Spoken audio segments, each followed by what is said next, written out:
What if the love story that made millions believe in second chances was running out of breath? Not with betrayal, not with scandal, but with silence, the kind that weighs heavier than thunder.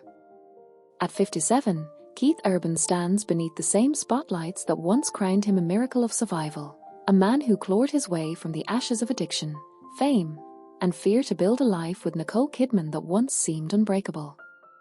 For nearly 2 decades, they turned chaos into melody, heartbreak into art, and love into a living legend. But tonight something feels different. The songs sound the same, yet quieter. The smiles hold, but only for a moment. The world watches, whispering the question neither of them wishes to answer. Is this how a perfect love ends, not in flames, but in fading light? Before we can understand, we must return to the beginning, back to where a barefoot boy met a girl who spoke through silence. Back to the wounds that created the music, and the courage that transformed loss into legacy. This story does not begin with fame. It begins with fire. Before the applause, before the Grammys, and before the sold-out arenas, there was fire. When Keith Urban was 9 years old, a blaze consumed the family home in Caboolture, Queensland. The smoke did not merely take walls, it took safety. His father, a man of country music dreams and sudden tempers, watched helplessly as everything they owned turned to ash.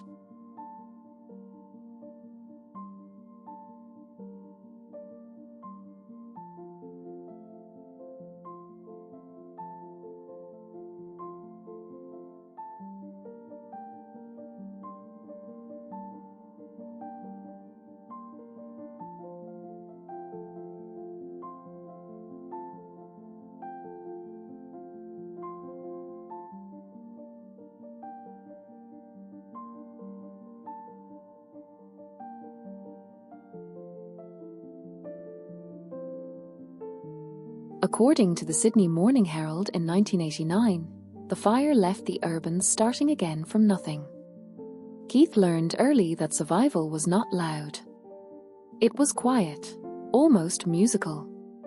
He found his refuge not in voices, but in strings. By the age of 4, there was a ukulele in his hands. By 6, a guitar. The instrument became his armor, the notes, a kind of prayer. He was not chasing fame. He was escaping noise. That contradiction, running from pain by creating sound, would define his life. Talent noticed him early. Local pubs allowed the small, blonde boy with a guitar too large for his frame to stand near the speakers while grown men drank and cheered. He won competitions before he could drive, each trophy a brief silence between storms. His father's pride was as sharp as his anger. Applause became both reward and warning. Crowds saw confidence. Inside, he was only learning how to breathe through panic, the same panic that, years later, would take the shape of addiction's whisper. "Music saved me," he would say. But saving and healing are not the same thing. Every spotlight cast 2 shadows, one of brilliance, one of fear, and every chord he played was a plea for something steadier than applause. When Keith finally crossed the Pacific, the dream almost collapsed before it began. Nashville did not want another foreign boy with a drawl and a story. "Come back when you sound American," one producer told him. Billboard, 1991. So he learned to sound like everyone else and, for a time, forgot how to sound like himself.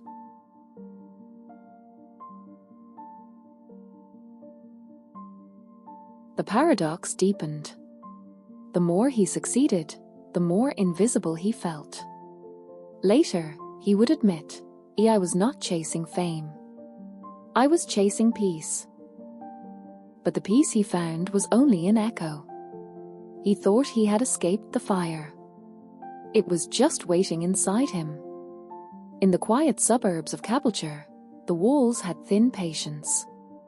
Keith's father, Robert Urban, loved music but carried rage like an untuned string, snapping without warning. His mother, Marianne, tried to soften the edges, but even her calm could not quiet the storms. According to Rolling Stone Australia, 2007, Keith once described home as a place where silence meant something was about to explode. He hid in music, practicing until his fingers bled, until the sound became the only language he trusted. The guitar was no longer a toy. It was a shield against everything that hurt. But protection comes at a cost. The boy who learned to vanish into sound never learned how to stay in one piece. When teenage fame arrived, television appearances, local radio praise, the Star Maker Award in 1990, he smiled as if he believed it.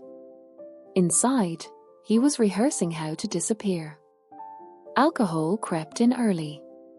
It quieted the panic for a while, just long enough to become another chain. Music saved me, he told People magazine years later, but it also gave me somewhere to hide. And hiding, even behind beauty, still means being lost. Pain names us before fame does. By his 20s, the boy who once played for... Yet after every show, the same silence returned, a silence that felt like his father's voice before the anger. Former bandmate Peter Clark once said, Keith did not drink for fun. He drank to forget how to breathe. Interview, 1998. Each song was a confession disguised as melody, and each ovation a reminder that he could not stop running from himself. He thought he was chasing dreams. He was only chasing distance. He played louder, but the silence inside kept winning. Nashville, 1999. After years of rejection and the haze of countless barroom nights, Keith Urban walked into a studio that smelled of cigarettes, coffee, and maybe mercy. His debut American album, Keith Urban, 1999, was not just another country record. It was a pulse returning. But for the grace of God, it reached #1 on the Billboard Country Chart in 2000. And suddenly the barefoot boy from Queensland was headlining under the same sky he had once begged beneath. He had made it, or so everyone thought. Cameras saw a man reborn. Inside, he was holding his breath. Fame did not fix the silence. It only amplified it. The spotlight illuminated everything he had never healed. A failed engagement to Laura Sigler, the woman who had waited through his early chaos, cracked the illusion. She loved me when I did not love myself, he later admitted in an interview with Oprah in 2006. Addiction whispered again, louder this time, in dressing rooms that smelled like success and regret. Yet on stage, he looked untouchable.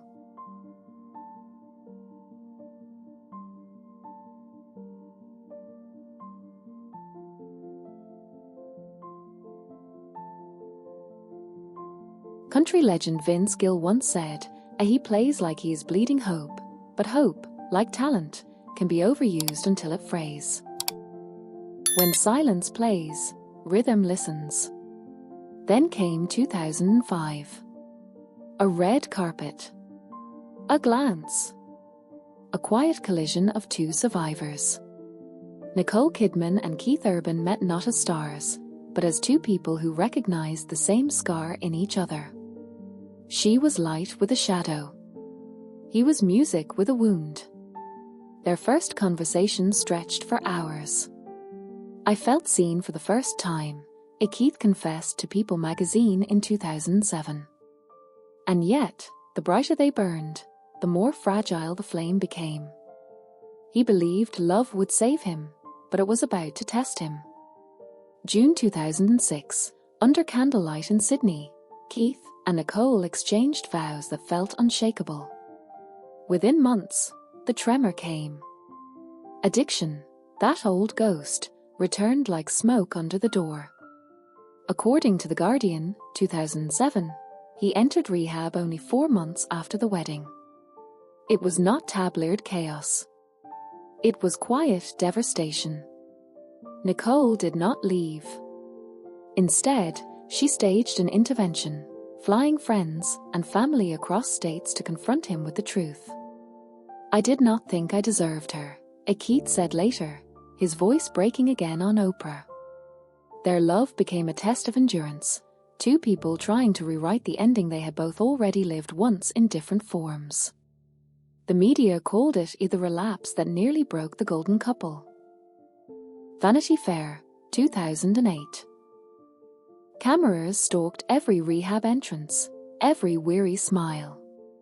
Nashville whispered. Hollywood speculated.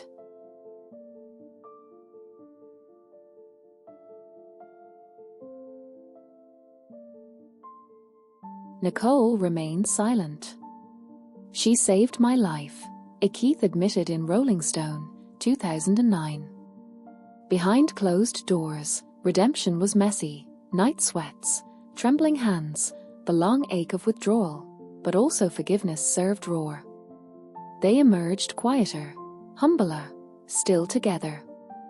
And yet, fame was waiting outside, impatient for a show. Love had survived the fire, but the world wanted proof that it could perform. He began to live, not merely to perform.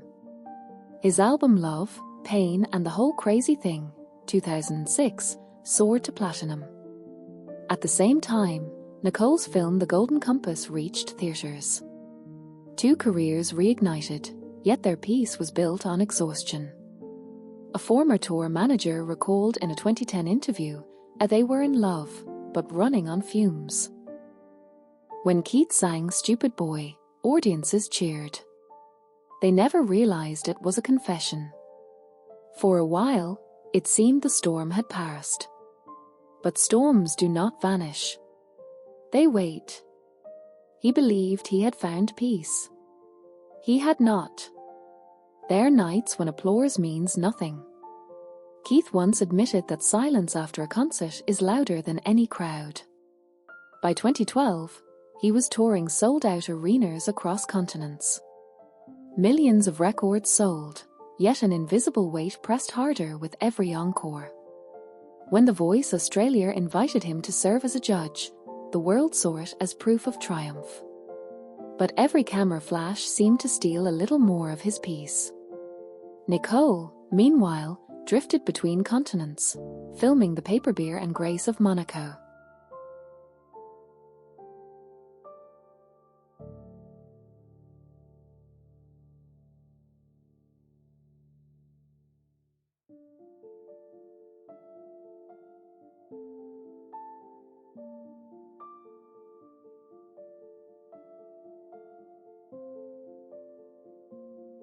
They tried to stay connected through late-night calls and whispered prayers between flights. From the outside, everything looked golden. Inside, it was ghosted by fatigue. Fame does not end marriages. Distance does. Tabloids began to count how often they were seen together, separate arrivals, different time zones. Headlines murmured. In interviews, both smiled. Both said, we are fine. But behind the practiced calm lay erosion, slow, invisible, relentless. According to News, 2014, Keith once confessed, we have lived on airplanes longer than in our own house. He began writing songs that sounded like confessionals. Blue Ain't Your Color, 2016, was not about fame. It was about watching someone fade while pretending not to. Greatness is rarely loud.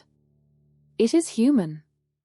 When his father died in 2015, Keith still went on stage the next night. The show had to go on, but the man beneath the lights looked hollow. That was the moment he broke. A bandmate recalled in the Nashville Journal, 2016, 4 weeks, he played in near silence offstage. No drink, no drugs, just quiet that frightened even him. Nicole flew home. They sat together in the dark, two hands clinging like driftwood. There were no words left, only breathing, only waiting. 2 sentences, no sound. Then came one whisper, we start again. The light was gone, yet something within him refused to die. Rehab had given Keith the tools. Loss gave him the reason. By 2016, he stood on stage at the CMA Awards, chloride and steady, a decade sober.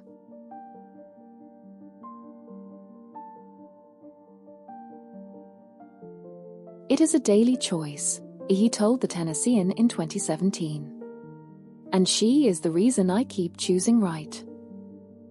Nicole sat in the front row, tears glimmering under the lights.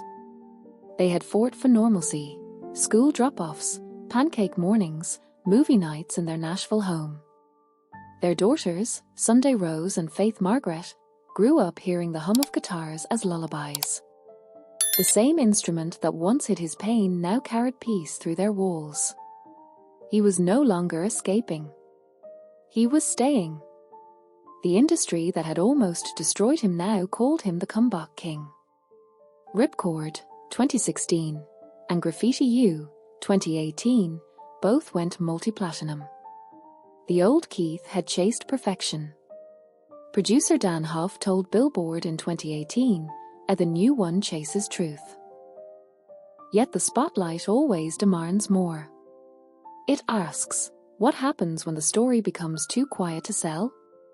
When Nicole began taking bolder, risk-filled roles, Big Little Lies, being the Ricardos, Keith became the anchor at home. Our marriage is not 50-50, as she told Vanity Fair in 2020. It is 60-40, and we take turns being 60. They learned that redemption is not applause, it is presence. He had once feared silence.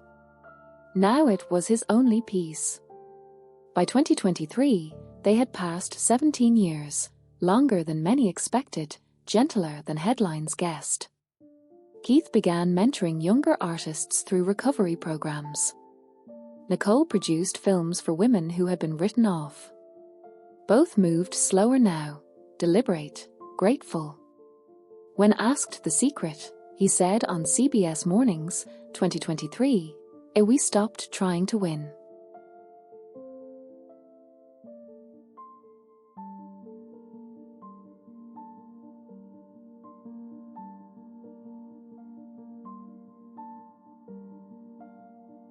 We started trying to stay. The boy who once played through fire was now raising daughters in calm. The echo of that first blaze was still there, but softer, warmer. He had feared silence once. Now it sang back to him. He believed that he had finally found peace, but peace had one more lesson left to teach him. By 2025, whispers had begun again. Separate red carpets. Solo travels. The quiet between them stretched farther than before. No scandal. No betrayal. Just life unfolding differently. When asked whether the rumors were true, Keith smiled sadly. We have always been honest, he said in an interview that year. That is what love costs. 19 years. 2 daughters. Countless songs. One long attempt at being human beneath impossible light. Nicole once said, we built something real. Even if it changes form, it remains truth. Theirs was not a tragedy. It was a testimony. They taught the world that love does not have to last forever in order to be sacred. Perhaps that was the quiet revolution, to show that endings can still hold grace. Their daughters, Sunday and Faith, now teenagers, carry both voices, her stillness, his rhythm. Somewhere between those two notes lives the lesson they left behind. According to People magazine, 2025, Keith's latest song Lanterns is a love letter to everything that survived. Each verse flickers with the same truth. Peace is not staying together, it is staying kind. Love is not perfect, it is present. So is this how a perfect love ends? No.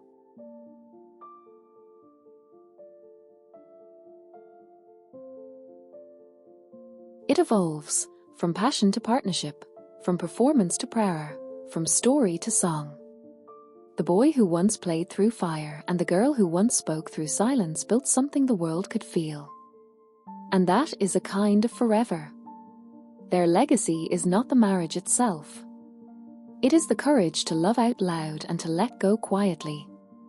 And perhaps that is what we are meant to carry, the reminder that even the most beautiful chapters can close without bitterness, only gratitude. If this story moved you, share it forward, for the songs that healed, for the roles that told the truth, and for the reminder that beginning again is still a kind of victory. Because somewhere out there, someone is waiting to hear that it is not over, it is only changing. The light returned. So did the shadow. But now he dances with both. And so that was his confession, not a scandal, not a secret, but something far rarer in a world built on noise. At 57, Keith Urban finally admitted what no headline ever could, that love is not measured by how long it lasts, but by how deeply it changes you. He spoke softly, almost to himself, saying that Nicole had been the anchor through every storm, the mirror that showed him who he truly was, and the mercy that allowed him to begin again. I owe her my life, he said. And I owe our story the truth, that it saved me. It was not a breakup. It was an awakening, a quiet understanding that love does not have to end to evolve. Because sometimes the bravest confession is not that you have lost something, but that you were lucky enough to have it at all. If this story touched you, send them kindness, not curiosity, for the songs that healed us, for the courage it takes to begin again, and for every heart still learning how to love in the silence. Tell us below which Keith Urban song or Nicole Kidman performance carried you through your own storms, because your story might be the light someone else needs tonight.